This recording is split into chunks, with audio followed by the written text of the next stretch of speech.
Welcome to Gather for Wellness Radio, brought to you by GatherForWellness.com, where we bring wellness experts to you so you can listen, learn, implement, and thrive. I'm your host, Becky Litwicki, and today is episode number 4. Alida Wagner is our special guest today. Alida and I both studied at the Institute of Transformational Nutrition, and today she's here to share the wisdom and insight that it took her years to learn herself. With the shifts that she's made in her lifestyle, she's been able to completely control her IBS and overcome other health challenges. Needless to say, she feels much, much better. Here's a sneak peek. Because in the beginning, I honestly thought, okay, I'm going to fix my gut and then I can go back to eating ice cream and pizza and all this other stuff. But that's not true. That's probably how I got into the situation I'm in the first place. I think the first step is tapping into your bigger why. Why do you want to feel better? Why do you want to get help? For me, it was my son. Well, Alida, thank you so much for joining us today. We're so excited to have you here. Thank you. I'm super excited to be here. Awesome. And I'm really looking forward to you sharing your story about IBS and how you got involved with that, and really looking forward to sharing some tips because I know so many people are getting that as their diagnosis nowadays. So can you start by just telling us your story? Sure. I was actually diagnosed with irritable bowel when I was about 19. So pretty much my whole adult life I have struggled with various symptoms and fallouts from having IBS, or I like to say just generally feeling like crap. Just being tired and bloated and constipated and struggling with my weight. But my real health journey and kind of the turning point for me was a little bit over 3 years ago. I had just had my son. He was about 9 months old. I could not lose weight. I had been gestational diabetic while I was pregnant with him, so I ended up, my weight got over 200 pounds. It was terrible. I had low energy. I had horrible acne, and then I started getting migraines. My doctors had no answers for me because just like with IBS, you're normal on paper, you're normal on all your blood tests, you're normal on your radiology scans. So they gave me a prescription and sent me on my way. The prescriptions only made me feel worse, made my migraines intensify. It was also about that time I found out I had an autoimmune disease, which really kind of triggered me to figure out, why is this happening and what can I do about it? And that's when I found functional medicine and really dug in, found out I had some food intolerances that were actually causing me to have migraines and acne. Started working on healing my gut and ended up losing more than 50 pounds. My acne cleared up, my energy levels went up, and I just finally, for the first time in my adult life, felt like a normal, healthy, happy person again. That's awesome. So with that, can you talk a little bit about, did you notice the autoimmune disease clear up or kind of subside once you started healing the gut? Because I know that usually has a big relationship normally. Yeah, it was not immediate, and that's what really frustrated me. The way that my autoimmune disease manifests itself is with hives. So I have had struggles with hives most of my life, but this last round, I actually had hives continuously for 5 years, which is horrible. If anybody's ever had hives, it's just not a fun way to live. Not at all. So that was one of my main objectives when I started on my gut healing path, was yes, I'm going to cure this autoimmune disease and I'm going to get rid of my hives. And it wasn't the food that did it. It was actually mindset that actually got me off my meds, working with a somatic experiencing practitioner. And I have been off all antihistamines, all allergy, all hive meds now. I'm actually on my 1-year anniversary this month. So awesome. Congratulations. Thank you. Can you talk a little bit about how healing a gut would be helpful in clearing up an autoimmune disease? Talk about maybe that relationship there a little bit. Sure. So actually the very first thing I found about healing autoimmune disease was on Dr. Mark Hyman's website. I think I Googled, curing autoimmune disease because I'm it's got to be out there. And he had amazing content, and I think he had like the top 9 things you can do for autoimmune disease, and it was really about healing your gut, kind of as that mainstay. And irritable bowel is tied so much to leaky gut, which then leads into all these other things like autoimmune disease and acne and migraines and all these other terrible things people suffer with that doctors typically don't have good solutions for.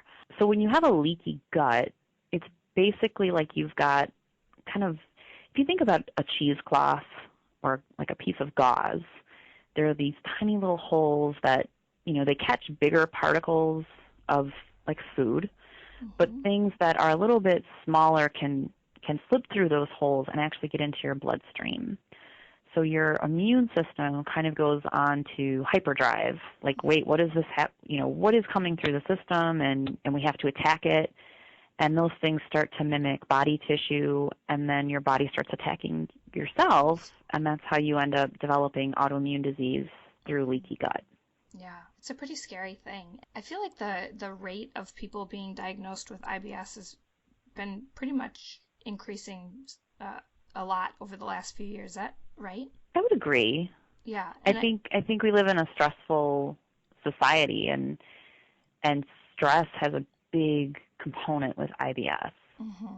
So let's get into it. What is IBS actually? IBS stands for Irritable Bowel Syndrome. And unfortunately, it is a diagnosis of exclusion. So it's not like people who have Crohn's disease or ulcerative colitis, where they'll have a colonoscopy with their doctor, a biopsy that definitively says, yes, this is your diagnosis. So typically, people with irritable bowel syndrome end up with either constipation, diarrhea, or alternating between the two, bloating, problems digesting food, and again, everything comes up normal.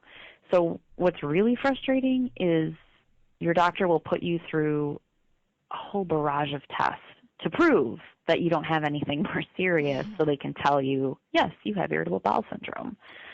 And there's some people out there that think irritable bowel syndrome isn't even a real thing. It's just in your head. It's like a mental disorder. And I have actually had a doctor tell me that I was a little bit nuts. So that can be really frustrating for people when they don't feel like the doctor that they're going to for help even believes that there's something wrong with them. Right. Yeah. You need support as much as possible in a time like that. So I'm sure that's very frustrating. So since it's kind of just like a catch-all diagnosis then, what are the conventional approaches to treating IBS? What were the doctors telling you? My favorite. Why don't you eat more fiber, take some Metamucil, or some fiber supplements, and just learn to chill out, because you're probably a little type A, you're probably a little stressed out. And that was it. That was the only direction I ever got. And I was like, really? And it didn't work. You try to eat more fiber, you try to take Metamucil, and you're like, yeah, I'm still not feeling good. So unfortunately, there's no magic pill. There's no one-size-fits-all, this is going to be how you feel better. So unfortunately, it really takes some investigative work to figure out what's going to work for each individual person. What would you say in general as far as like a more natural or holistic approach? What are some things that you have seen work and somebody who's starting out maybe could look to do? Number one, cut out processed foods. For the good majority of my life, I thought I was eating healthy because I was eating lean cuisine. And, hey, it's lower calorie. Look at me. Oh, they got low sodium. But what I've recently learned over the past few years is, processed foods are destroying the lining of our guts, only contributing to leaky gut and only making irritable bowel worse. So eating clean, whole foods is number one. Figuring out if you have any food intolerances is number two. I found out dairy gives me horrible migraines, so I don't even touch dairy anymore. gluten, bell peppers. I mean, it was amazing to me when I started doing some elimination diets to figure out, oh, wow, I have been eating this food every day. And then I took it out of my diet, and suddenly, like overnight, I felt better. So I think figuring out what food triggers are a problem is key. And then I think the third and biggest thing that I see is mindset and how you deal with stress. I mean, everybody's got stress. Stress isn't always a bad thing. But figuring out how to effectively cope with stress is so important, and just having a different mindset about life in general, because I used to be such a negative person and such a pessimist, and I've really turned that around, and I've noticed that's been the game changer for my health. That's incredible. Let's back up a little bit to when you were talking about determining what foods you might be sensitive to. I know there's several different elimination diets out there. There's some blood work you can have done. In your experience, what has proven to be the most helpful or the most truthful? Oh, that's a great question. I did elimination diets, and I did these with my husband, who has been an amazing support for me, and I don't think I would have come as far without his support. We would do these things together, and he would figure out instantly, like, oh, I can't have eggs. Eggs just make me feel terrible. Where I would eat something, and it would be like days, and I'm like, I'm not sure. Yep. So, I mean, there were definitely foods that was like instant, okay, I'm not going to have that anymore. And I work with a functional medicine practitioner now who kept encouraging me, hey, let's do the blood test, which is called an IgG sensitivity test, immunoglobulin G, which basically looks for food sensitivities. There's a lot of controversy about that test because, I mean, it's just not, tried, tested, and true. So there's even things that I tested positive for. I just did it a few months ago because I was curious. I'm like, I feel like I'm missing something, and I don't know what it is. I ended up testing positive to 22 things on that list, which blew my mind. But one of the things that I could never figure out was yeast. On the test, I came up positive for yeast, and I'm like, that's crazy. I never have any issues after I have yeast. But I eliminated yeast completely for 3 months, and sure enough, if I ingest any yeast, I have horrible insomnia for 2 nights. Really? Yeah. Wow. Like crazy, which is so sad because it's wine. Like, I can't have a glass of wine anymore. Yeah. Which is horrible, but I value my sleep over a glass of wine. Let's talk about that for a second. So, I mean, yeah. you went through a phase where, how were you eating? Had you already transitioned to a more like whole food kind of way of living before doing the elimination diets, or was that kind of like your segue into whole food eating? That was definitely the segue. Okay, so was it super hard for you to go from eating pre-packaged meals and prepared foods and stuff like that to finding all these foods that you all of a sudden couldn't have? Was that pretty stressful or difficult? I'm not going to lie. Yeah. It totally was. Yeah. So how did you navigate through that? Definitely the support and cooking skills of my husband were number one, because like my go-to meal when I was single was like, hey, I'll just make a salad. Whatever's in the fridge, I'll throw it on there. Whatever salad dressing I have, or hey, a bowl of cereal sounds great after working a 12-hour shift at the hospital. But my husband loves to cook, and when I finally figured out that dairy was a huge trigger for me, it's so silly now to look back on it, but it was so traumatic at the time. I'm like, I can't eat cookies anymore. I love cookies. Like, what am I going to do? And he was like, we're going to figure it out. I'm sure I can figure out a cookie recipe that doesn't have any dairy for you. I'm like, okay. But it was a lot of experimenting. I mean, we ate some pretty not good tasting things in the beginning. It was like, oh, yuck. But I think investing in some good cookbooks really made the difference. Eventually, we transitioned to more of a paleo autoimmune type diet. And it's better than food I eat in a restaurant. I mean, honestly, I went out to dinner last night with some friends, and I was like, ugh, this is just kind of bland. Like, what we eat at home is so much more flavorful. But it's a transition, and it's baby steps. I think for somebody who looks at the way that I eat today, they're completely overwhelmed. But I'm like, I didn't do this overnight. Totally. This has been an evolution over a couple of years. Mm-hmm. And, crying over not having cookies to now I'm like, oh, man, I can't have wine. Well, that sucks. But, oh, well, at least now I know why maybe I wasn't sleeping after I had a glass of wine with some friends. Yeah. So it's an evolution, definitely. I agree. I was hanging out with some people the other day, and I was reminded of that statement where you're like, well, I'd rather be happy and eat whatever X processed food is, than to die without having the enjoyment of that.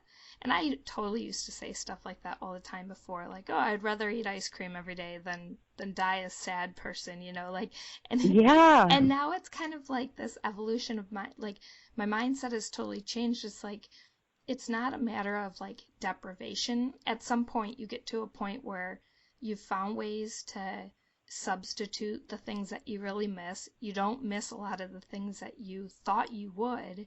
And there are so many other awesome things in life that I would rather enjoy and savor than like some processed food.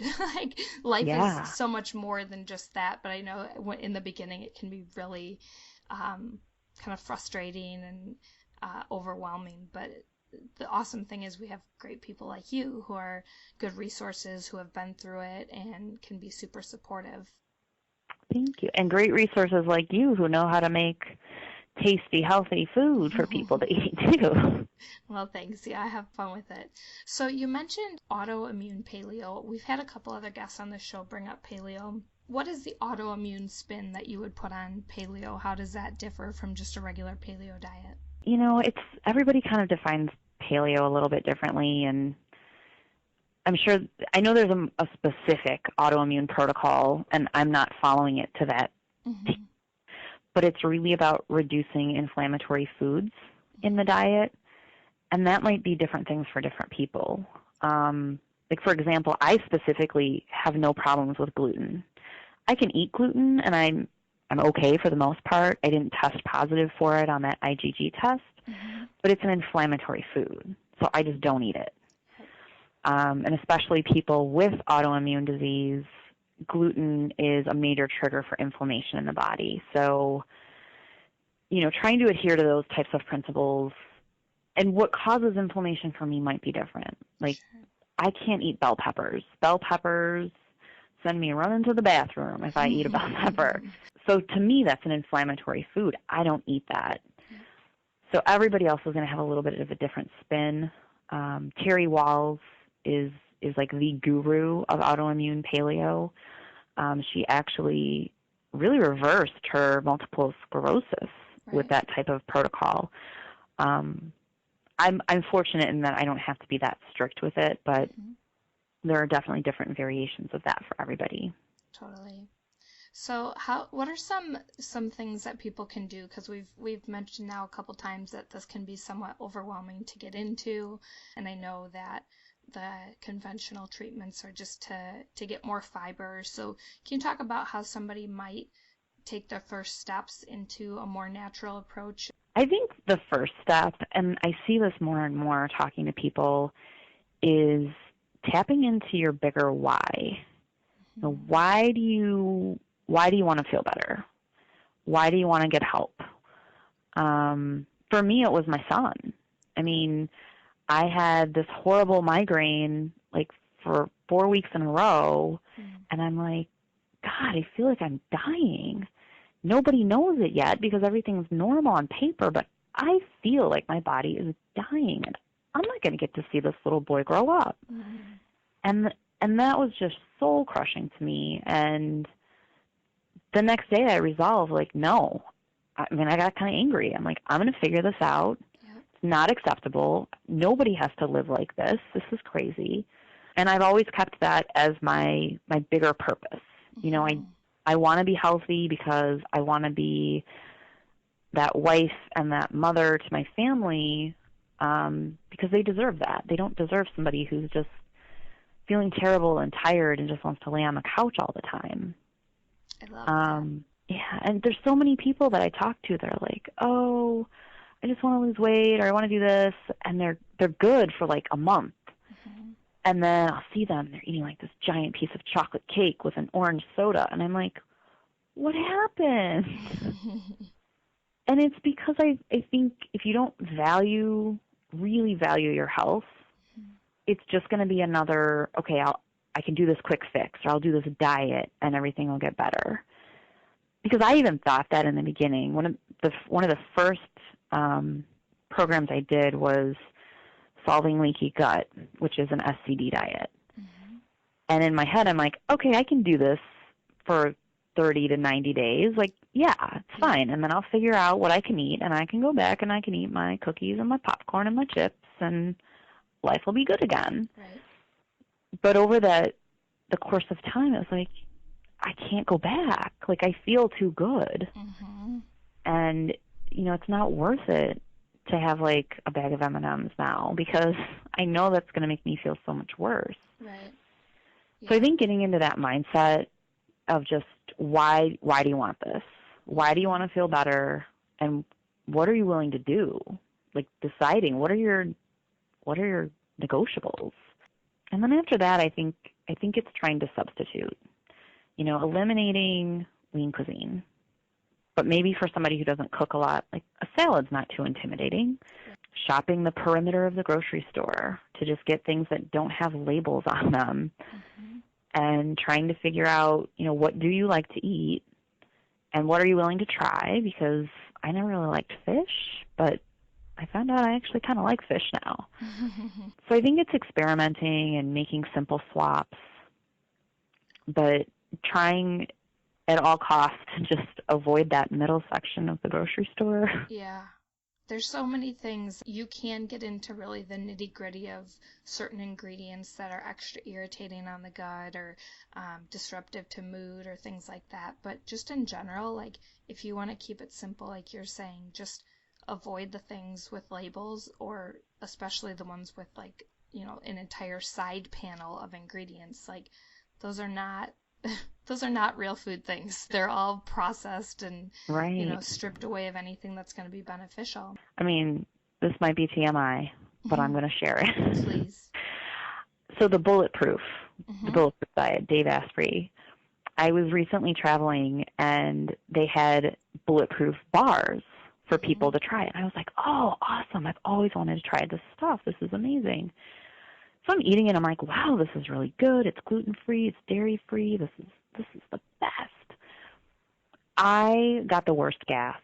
Really? Ever. Like, horrible, painful bloating, not smelling so good. I think it was, because I wasn't sure it was bad at first. So I had another one like a week later, and I was like, oh, yeah. No. It's that. No more Bulletproof bars. As much as I love the whole Bulletproof diet, I'm like, it's still processed in a package. I'm like, man. I know. But again, what's better, like having the convenience of this packaged bar, or feeling good and not being all bloated and feeling like your pants are about to pop off? Totally. So we're basically talking about taking away the convenience of a lot of foods. And I know a lot of people will say, well, I'm too busy to cook, or I don't like to cook. And I know you don't like to cook. I know you said your husband does support you a lot in that area, but as a non-cooker yourself, what recommendations would you have for somebody who wants to transition to more whole food eating? So definitely batch cook. Because before I got married, I loved doing that because I didn't have time. I was a nurse. I worked 12-hour shifts in the ICU, and I'm like, I don't want to come home and cook. I'm tired. I've been on my feet all day. So finding time on the weekends to just, instead of cooking like 2 chicken breasts, cook like 8 and then freeze them. Yep. And then, chop them up, put them in your refrigerator or your freezer and pull them out when you want it. Prepping vegetables and fruits ahead of time, over the weekend. Like, now I have a 9-to-5 job, but Weekends, that's when we do a lot of our food prep. Mm-hmm. And then that way during the week, it's a lot easier. I eat leftovers every day for lunch. So, again, that's kind of a no-brainer. Just make a little bit extra the night before, pack it up in a container, grab it and go. It's actually faster than making a lean cuisine. It's like a minute in the microwave and you're done. Yep. I also love the grab-and-go things. So, like, a little baggie of nuts, some tangerines, apples, if you can cut up an apple ahead of time, pumpkin seeds, things that, for me, those are the easy things. I can just throw it in my purse or I can throw it in a bag, and if I know I'm going to be away from my office or away from home for a while, I've got something right there that I can eat. All right. So with all these suggested changes in a lifestyle, I mean, we're talking big overhauls here. Is it worth it? Is it really going to make the IBS go away? It definitely can. And I think it's different for everybody. Some people can wake up the next day and feel amazing just by the changes they made in their food. Other people, it takes a little bit longer. And I would say I'm one of those people where I'm still on my journey and I'm still learning lessons about things that work for me and things that don't work for me.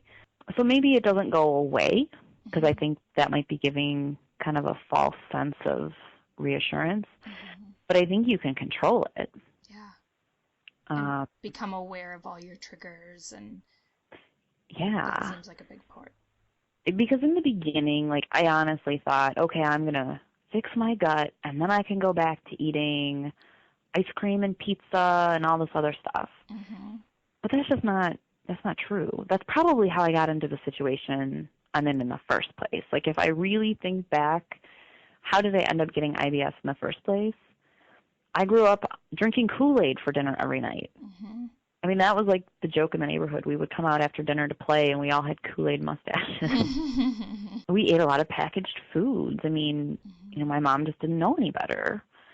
So I think eating like that my whole childhood and being diagnosed at 18 or 19 with irritable bowel syndrome, that's why it happened, because I was eating all these processed foods. Yeah. So, I mean, that's really been the lesson that I've had to learn, is not be so emotionally attached to food. Like, why do I love cookies so much? They taste good and they make me feel good. Well, what else besides food can make me feel good? Totally. So that I don't need to count on that cookie to, like, be my reward for doing something good. Yeah. What about, because I know the holidays are coming up, how have these changes, like, influenced your relationships with your family and your, like, social gatherings and holiday get-togethers and things like that, where I feel like everything is just so centered around food in our culture that it sometimes, for me, I know, can be a little bit like, it can make me a little anxious, or, just when I know I'm going and it's going to be a bunch of food that I don't eat. And I've gotten much better over the years of being able to just not eat it and be fine, or bringing something that I know I'll enjoy and feel good eating. But, like, sometimes I know it can be a little bit hard to first, like, bridge those things and feel comfortable in those situations. So do you have any recommendations? Yeah, that is so hard. And it's honestly something I still struggle with. I try to tell myself it's not a big deal, but it's hard when you're kind of the odd man out. And it's, nobody wants to be different. And my mother-in-law actually has a severe wheat allergy. And we love going there. We're going there for Thanksgiving, and we love it because she makes food because she wants everybody to be able to eat it. So everything will basically be paleo, except for a few dishes for the people that really want their bread or their gluten, whatever they need. But I think if you can offer to bring a dish, that way you're guaranteed you have food to eat, which we often do with my family. My husband will, offer to make, sometimes he makes the main dish. Like, hey, I'll make the meat. That way we know we can eat the meat. And I think that helps, or eating ahead of time. I mean, we've done that depending on who we're meeting up with, where we know either, like, they don't get it, or they try and they really mean well, thought the last time I ate with these people, I got really sick. So sometimes you have to plan ahead, and even sometimes I've had to say, you know what, I'll meet up with you after dinner, just because depending on where they're going, like, it's really hard to eat at an Italian restaurant. Right. So I think that's definitely hard and something I still struggle with myself.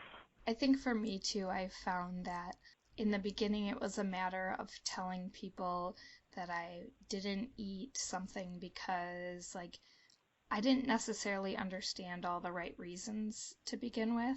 And then I'd try to, like, get into, like, oh, well, this can cause leaky gut. And, like, some people are super open and receptive to it, and they want to learn more, and they want to kind of take it all in, whether they're going to use it for their own purposes or just to, to learn something cool.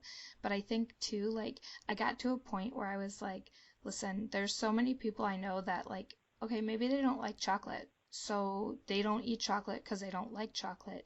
It doesn't matter why I'm not eating something, whether it's because I just don't like the flavor, or because it makes me sick, or because I can't sleep. Like, I've gotten to the point where it's kind of like, no, thank you. Like, I don't want that. And for whatever reason that it is, like, I'm kind of okay with that now, but it's something I've definitely had to work on and keep telling myself, like, I don't necessarily need to tell the whole story. And for me, that kind of takes some of the pressure off, because sometimes it is still that trial and error. Like, maybe I don't feel good on it, and maybe I do. And for a lot of people, if they're not sure if something really is, like, they're going to eat it anyways, And I think for some people that works to kind of live more on, like, I'm going to go out with friends and know I feel, I might not feel the best afterwards, but for them that's more important, is keeping that social aspect, and just kind of like they're going to trust that their body can handle whatever happens, and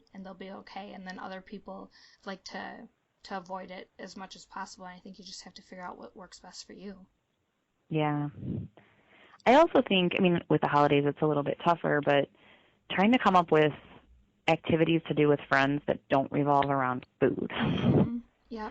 It's like everything is, hey, let's go out for dinner, let's grab a drink. And it's like, hey, let's go for a hike instead.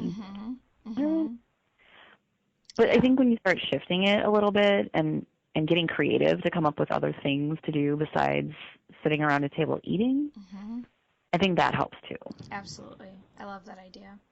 So you mentioned a couple cookbooks and some other sites. So what are your top resources for somebody who's suffering with IBS?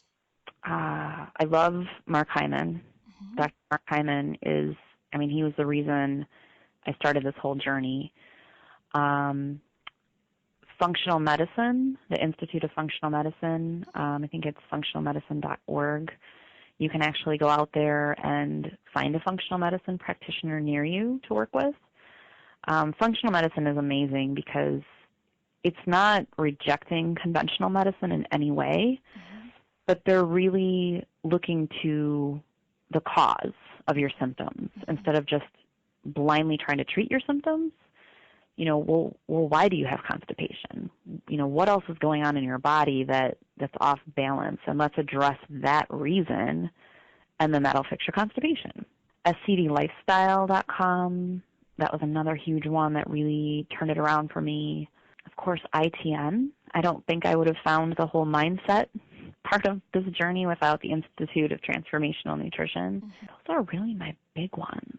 How about favorite cookbooks or resources for recipes? I love Nom Nom Paleo. She's awesome. Her cookbook is filled with not only good stuff, but funny stuff. Like, she's hilarious. Mark Hyman has a pretty good cookbook. He's actually got one coming out about eating low sugar and eating more fat, which that's how we make things taste good in our house. We have lots of delicious fat in it. There's one, and I'm losing the name of it, but I think it's Paleo by Season. Okay. And it's basically looking for foods that are in season at the specific times of year so that you're getting the freshest, best tasting ingredients in your food. Those are by far my favorite. Awesome. All right, Alida, so let's end with this last question. If you had just 5 minutes to create better wellness, what would you do? Ooh, that's a good question. I think number one, stop eating processed food. No matter what your diet dogma is, vegetarian, paleo, whatever, just stop eating processed food. And I think second, if it's just a 5-minute thing, is choose yourself.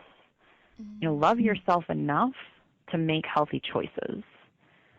Because I think that's the secret ingredient that everybody's looking for. I have done every diet possible known to man. I have probably taken every medication possible for hives and migraines and all that kind of stuff. And it really comes back to loving yourself enough to make good choices and good decisions for yourself. Awesome. And right now I'm living that lesson where you need to slow down. And you can't do, you can't do a 20-hour day in 12 hours. Like, you got to stop and slow down. And it's listening to your body. Totally. I think, to me, those are the two big ones. I love it. Thank you so much for being here with us today, Alida. We've had a lot of great information, and we look forward to having you on again someday. Thank you so much. This is awesome. All right. Talk to you later. All right. Bye. Thank you so much for joining us for today's episode of Gather for Wellness Radio. We'd greatly appreciate if you'd leave a review over on iTunes, Stitcher, or the blog. And don't forget to share this episode with your friends, family, and on social media. We hope you'll join us for the next episode. But until then, keep being awesome.